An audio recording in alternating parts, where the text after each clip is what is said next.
Mansfield today, and you're quite welcome to it. Saturday, and that means it's time to kick back and just have it a little quieter. We get all wrapped up in the business and the legal matters and the medical matters and all the rest of it during the week. On weekends, we just tend to bring it down to earth and talk to real people. Well, I don't know. In this case, I don't know, actually. I've done some work with him, and I don't quite know how to describe him, because everyone, if you say the name in 30 seconds, people would probably say comedian, comedian, comedian, comedian. But he's not just a comedian. He's a hell of a lot more than that. Let's try and dig and find out. From the particular Alan Committee, who I'm speaking to today. He's my guest on Mansfield's Mates. Alan, how are you doing? Mr. Mansfield, lovely to connect with you. It's been a while, and this is indeed a very special honor. I'm well, sir. Thank you. Okay, listen, let's start off at the very beginning. It's a very good place to start. And if you say do re mi, I will climb down the fiber cable. No, it was too obvious. Not for a Saturday morning. That's the kind of thing you'd say on a Wednesday when you're discussing medical matters. But when you're on a Saturday and you're just relaxing, you don't say do re mi. Okay. Fa sol la ti. Where did you went to university at UCT? That's right. To study drama. Were you intent on being an actor? I was. Look, very early on in my life, around 7 or 8 years old, I grew up in Vanderbijl Park, and it'd be lovely when they finish it. And at that point, I had seen Boswell Wilkie Circus when it still used to tour the country and appear in, at least once a year in your area. And I'd fallen in love with clowns, and I loved the idea of making people laugh. So for lots of my early primary school years, I kind of thought I would be a clown. In fact, at one point, I tugged on my mother's skirt and said, it's time. I probably have to run away with the circus now. I'm almost 11. It strikes me that this is the optimum time to make use of, escaping with the circus. Luckily, she talked me down from that ledge.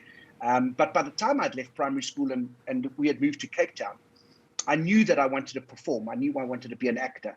Now, bless my parents, I don't think I've seen a better acting performance than from my mom and dad, because they were both working class. My dad was in the Navy, he was an electrician. My mom was a housewife. And they both accepted that at face value, which I thought was incredible. But they only asked me to do one thing, which was to have a backup plan. And that's where I decided. I was 12 years old and I decided I was going to study performing, but I would do teaching as a backup. And I guess the reason I said that was I'd been lucky enough to have really good primary school teachers and felt like that was something I might want to do. So by the time I went into high school, it felt like everything was laid out for me. I was always going to do those two things. I then went to UCT. I studied drama to be an actor, as you suggested, but I also knew I would finish that 4-year degree, a combined BA and performance diploma, and then I would do my teachers so that I had a backup. And it kind of all just fell into place. The only year in those first 22 of my life that I felt a tinge of regret was when I was doing my teacher's degree, because all the friends who I had graduated with, actors like Terence Bridget and Robin Scott and David Isaacs, they all went straight into the industry. And Kippy had to do a teacher's degree, which people will tell you it's not the most inspired year of education, tertiary education, but it's your way into teaching. And at that point, I was like, I'm not sure. But as it turned out, it was a great way to give me foundation, because those following years, I then taught part-time at a couple of schools, managed to earn a little bit of money, which I could squirrel away. And it led to my first one-man show at Grahamstown Arts Festival, 3 or 4 years later in 1998. And I was, from that first moment, able to subsidize and control my own path. And I don't know, if I'm honest, I don't know that was all that conscious at the beginning, but it certainly turned out to be a brilliant decision with hindsight, because from that moment on, I was able to do things on my terms, make my own money, and then reinvest that money into future theatre shows which in time, over 3 or 4 more years after that, became stand-up shows. So it was an interesting, dare I say it, these things work themselves out. But I've always considered myself fairly lucky and opportunistic, and then hopefully working hard enough to meet those moments.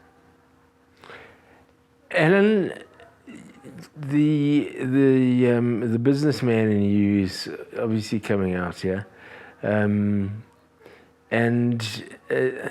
I just wondered to myself if you had let yourself fall into the claws of the world of theatre, which are quite deep digging claws. People don't know how little actors get paid, and how much the claws claw away at it, and take a huge percentage of earnings, potential earnings from the actors, or we should now say the artists, because it has become a much wider industry than just the actors and then the singers. There seems to be more cohesion, and there seems to be more collusion. Yes, I think you're absolutely spot on with that. And you're right in the sense that if I had just fallen into that world I was very lucky in that I was surrounded by some friends who weren't in the industry. And they were quick to remind me, even while I was at varsity, and certainly those first few years out in the big wide world, to know your value as an artist, to understand your art as a business, to understand the business of art. And if that sounds a bit wanky, maybe it is, but it was valuable lesson, because you suddenly have to put yourself in a position where you go, well, yes, of course, you don't expect to be paid the big bucks, certainly not in a South African theatre or, as you say, artistic industry such as we have. But you can still create some value for yourself and for those around you, and you need to think forward all the time. So I was taught very early on, invest some money, get an RA, do all those kind of adulty things, which at the time seemed, I got to be honest, at times seemed silly, or I kind of resisted.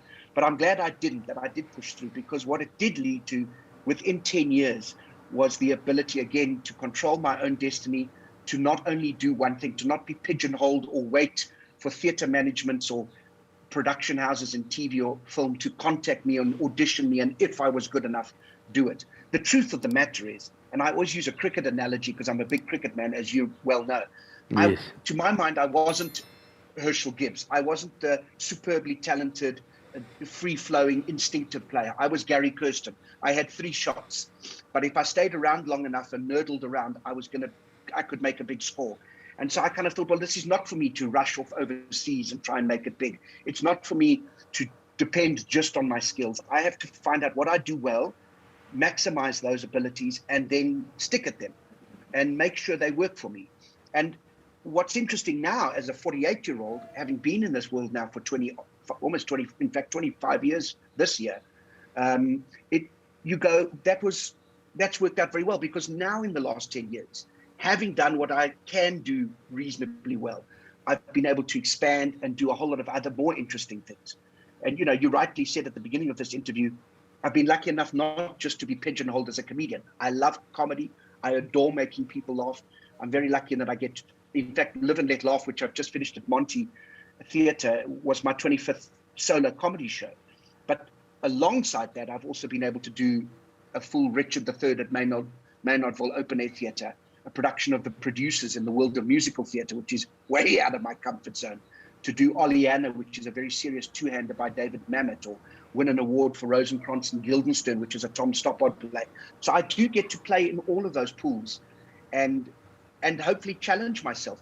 That's my aim every year, is to try and do something a little bit out of my comfort zone, something that's going to push me either by acting with a whole group of actors and not just stick with the solo show, or to do something like a musical or a Shakespeare, where I am having to push myself a little bit. Those kind of things mean that when I come back to the world of stand-up comedy, I feel sharper, my soul is a little fed, and I absolutely enjoy those experiences with an audience much, much more.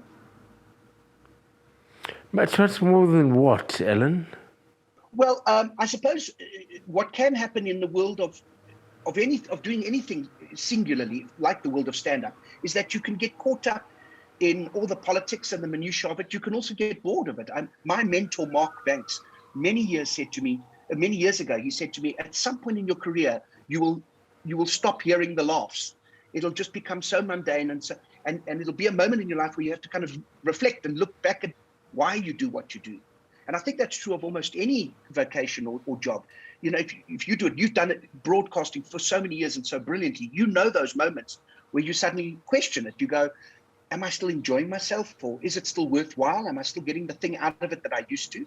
And by just branching out and doing other things and being scared and being nervous and being out of my comfort zone and having to concentrate in a different way, what that does mean is when I come back to my world of comedy, if you will, then I do feel that revitalization. That's the re-energizing that I probably would have had to have encountered if I just stayed on it as one path. Does that make sense? Makes absolute sense. And I think it's an aspect that lots of people wouldn't attach to you because they, as I said earlier, they just see you, hey, Ellen, hey, tell us a joke, Ellen, come on, man. Exactly. Yeah, exactly. Listen, I think like this. I don't know that Johan van der Walt, my alter ego, thinks like this. But in a weird way, he was, as you know, because you were there around his creation. He was a guy that was part-time at everything: part-time security guard, part-time art critic, part-time book reviewer. So maybe he has given me some insight into spreading my focus a little bit.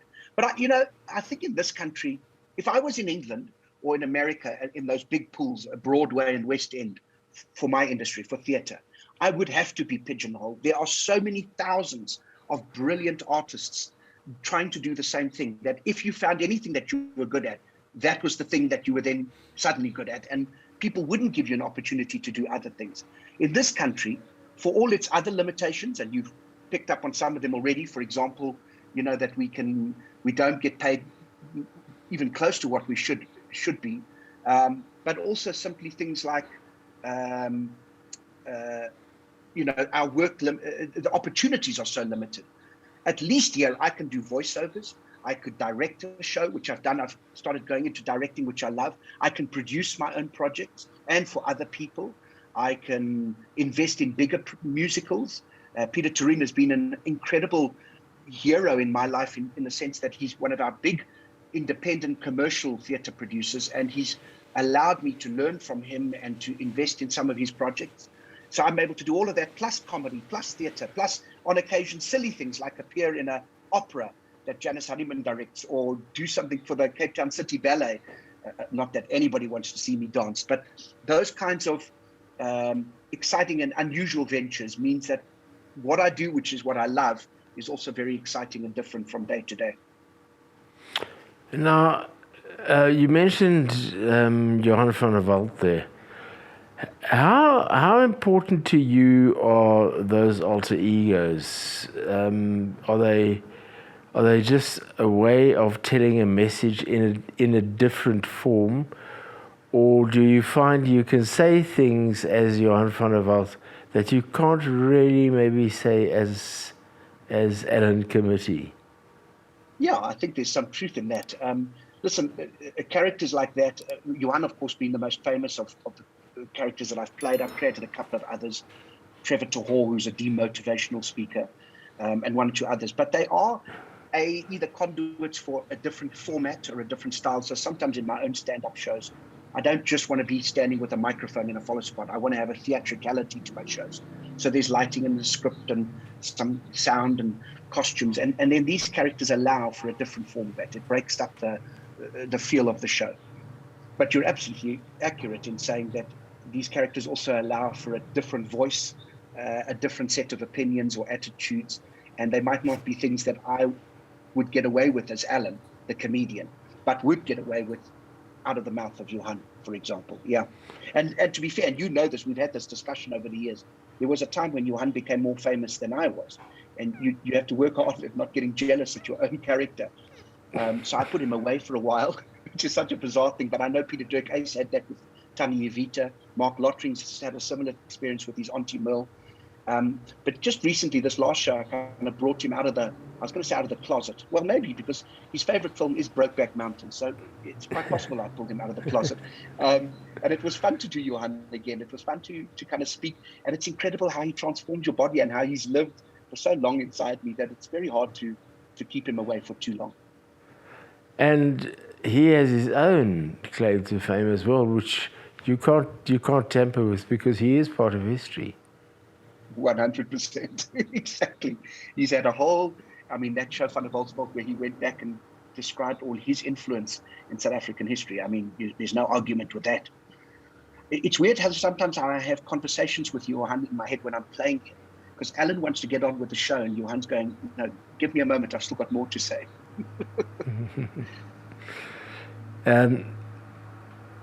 He was involved, though, in the real history of South Africa. Wasn't he one of... He had something to do with Mr. Mandela, didn't he? Well, in the show that I did, where we look back at his history, he was one of the security guards on Robben Island, and was responsible for helping Mr. Madiba get to the mainland and into our history, as it were. But with anything to do with Van der Walt, it's a circuitous and a very convoluted journey. So I would take it with much, as I do with much of our history in this country, with a pinch of stone and salt. What's in the pipeline now, Al? I'm back in Cape Town. I start with Cape Town Funny Fest at the Baxter, and that starts in June. We're there for the whole month. And then, very excitingly, I don't want to give too much away, but I will let you know. Maybe you could mention it on your channel in the future. Is in the second half of the year another big straight play, something with Robin Scott, who's a dear friend from drama school, a brilliant actress, and directed by Sylvain Strike, who's one of South Africa's great directors. And so that's exciting. It's a part comedy, also a very serious, interesting play. So that'll come to Monte Cassino in October. And then Live and Let Laugh will do the Christmas run at Cape Town, and we're going to try and bring it back to Joburg. And hopefully when we're back at 100%, because as you well know, and hopefully some of your viewers know, the theatres are still limited to 50%, which makes it frustrating, because our expenses, of course, are full, but our income is at half at the moment. But I'm very grateful for all the wonderful people who are coming to support live entertainment at the moment, because I think they've been treated to some wonderful shows around this country. Artists are ready, they're wanting to share, and audiences are wanting to be entertained and taken out of some of the madness that surrounds them.